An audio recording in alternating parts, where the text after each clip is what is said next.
After 2 weeks, largely confined to their hotel rooms, it was no surprise to see Novak Djokovic and Serena Williams taking a stroll outside in the Adelaide sun.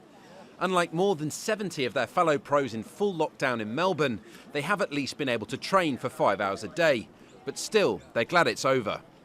Putting bare feet on the ground, just doing something that I didn't have a chance to do. So, just having the space, I think that's what we all kind of missed. For Williams, she's been quarantining with her 3-year-old daughter, Alexis, and they marked their release with a trip to the zoo.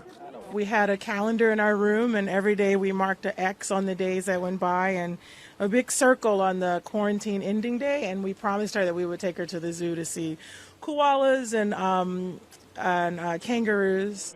The players then headed across town to play in an exhibition tournament where 4,000 fans were allowed in to watch. But minutes before he was due on court, Djokovic pulled out of his match because of blisters on his hand. Not what the crowd wanted to hear, but his practice partner Filip Krajinovic stepped in and took the opening set against Jannik Sinner, only for Djokovic to then make a U-turn and make an appearance after all. Please welcome onto the court the world #1, Novak Djokovic.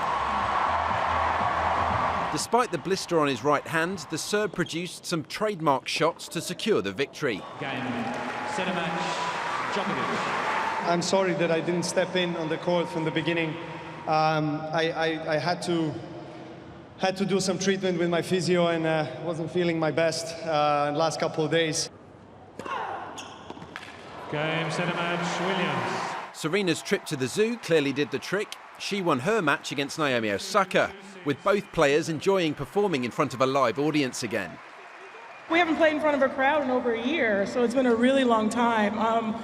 So this is really cool, and then for having us and trusting us with your laws was great, and we were so happy just to be here, and now it's worth it.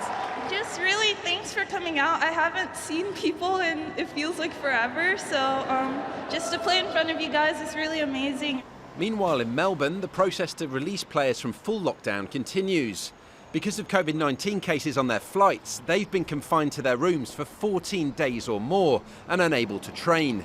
Sure to be at a huge disadvantage when the Australian Open begins in 10 days' time. David Stokes, Al Jazeera.